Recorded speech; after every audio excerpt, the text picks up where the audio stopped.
இதுதான் நம்மளோட ஆன்சர். இதுதான் நம்மளோட answer statement. Next 8th sum பார்க்கலாம். Let a equal to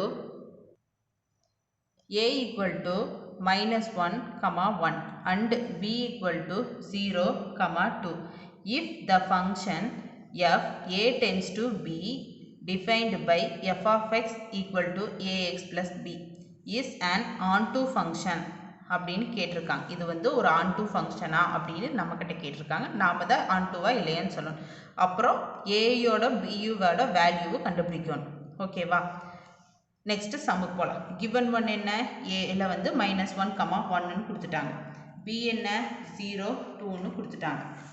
அப்போ ஈக்குவேஷன் கொடுத்துட்டாங்க. f of x equal to ax plus bன்னு கொடுத்துட்டாங்க. அப்போ a and b என்ன அப்படின்னு சொல்லி நம்ம கண்டுபிடிக்கணும். based on f belongs to a tends to b வந்து இப்படி எழுதலாமா? -1, 0, 1, 2 அப்படி எழுதலாமா? அதாவது x, y எழுதலாமா? அதை தான் இங்கே எழுதியிருக்கேன்.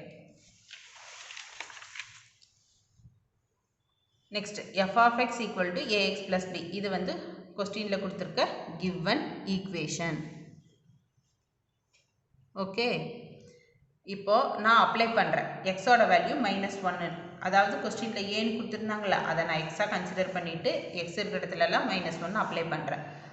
-1 அப்ளை பண்ணனா a இன்ட்டு -1 ப்ளஸ் பின்னு மாறுமா? அப்போது அது வந்து என்ன? -1னா -aவா? அப்போ இங்கே 1 இருக்கிறதா அர்த்தம். 1 போட்டாலும் ஒன்று தான், போட்டாலும் ஒன்று தான். ஸோ -1a ப்ளஸ் b இது வந்து நம்மளோட ஈக்குவேஷன் 1ஆ வச்சுக்கலாம். நெக்ஸ்ட்டு 1ன்னு அப்ளை பண்ணுறேன். அப்போ 1ன்னு அப்ளை பண்ணுறேன். அப்போ a இன்ட்டு 1 ப்ளஸ் b அப்போ a ப்ளஸ் பின்னு மாறுமா? அப்போது f of x வந்து 2. இங்கே எக்ஸோட வேல்யூ ஒய்யோட வேல்யூ 2, இங்கே வந்து 0. இது எக்ஸோட வேல்யூ இது, ஒய்யோட வேல்யூ இது. அப்போ எக்ஸோட வேல்யூ இது, ஒய்யோட வேல்யூ இது. ஃபஸ்ட்டு ஈக்குவேஷன் கண்டுபிடிக்கிறதுக்கு இது ரெண்டையும் நான் எடுக்க போகிறேன். செகண்ட் ஈக்குவேஷனுக்கு இது ரெண்டையும் எடுக்க போகிறேன். ஓகேவா? அப்போது -1, 0. அப்போ அந்த ஒய்யோட வேல்யூ தான் நான் இங்கே அப்ளை பண்ணியிருக்கேன். எக்ஸோட வேல்யூ இங்கே அப்ளை பண்ணியிருக்கேன். ஈக்குவேஷன் 1 ஃபைண்ட் பண்ணிவிட்டேன். செகண்டு அந்த 1, 2 இருந்ததுல அதில் வந்தால் 1, 2வை இங்கே அப்ளை பண்ணுறேன். அப்போது இது எக்ஸு, இது ஒய் வந்து 2, எக்ஸ் வந்து 1, ஏ இதை வந்து அப்ளை பண்ணனா a into 1 plus b a plus பின்னு எழுதலாம். 1 போட்டாலும் ஒன்று தான், போடாட்டு இது வந்து ஈக்குவேஷன் 2வாக எழுதிருக்கு. இப்போது ஈக்குவேஷன் 1ஐயும் 2வையும் நான் ஆட் பண்ணுறேன். 1 and 2வை ஆட் பண்ணுறேன். அப்போது 0 equal to -a plus b 2 a plus b. -a plus a வந்து கேன்சல் ஆயிருமா? அப்போது இங்கே வந்து b வந்து 2bன்னு எழுதலாமா? அப்போ 0 ப்ளஸ் 2 2 தான்.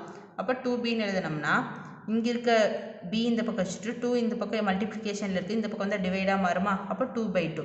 இப்போ கேன்சல் பண்ணால் 1ஆ? அப்போ பியோட வேல்யூ வந்து 1. இந்த வேல்யூவை வந்து ஈக்குவேஷன் 2ல் வந்து அப்ளை பண்ணுறேன். அப்போ 2 equal to a plus b. அப்போ 2 ஈக்குவல் டு a ப்ளஸ் பியோட வேல்யூ என்ன? 1. அப்போ 2 - 1 வந்து என்ன? 1. அப்போ a ஈக்குவல் டு 1ன்னு நமக்கு கிடைச்சது. அப்போது ஆன்சர் என்ன? a equal to 1, b equal to 1. அப்போ a வந்து ஆல்ரெடி கொடுத்துருந்ததை அப்படியே எழுதுகிறேன், பியும் நான் அப்படியே எழுதுகிறேன். அதுக்கு வந்து டயக்ராம் வரைகிறேன். -1ங்கும் போது 0, 1ங்கும் போது 2. So it is a onto function. Diagram base பண்ணி இது வந்து onto ஃபங்க்ஷன் தான் அப்படின்னு சொல்லி இது பண்ணிட்டேன். ஏன்னா கொஸ்டினில் வந்து இது onto ஃபங்க்ஷனா அப்படின்னு கேட்டிருக்காங்க. ஸோ இது onto ஃபங்க்ஷன் தான் அப்படின்னு சொல்லி நம்ம ப்ரூஃப் பண்ணியாச்சு. இதுதான் நம்மளோட சொல்யூஷன்.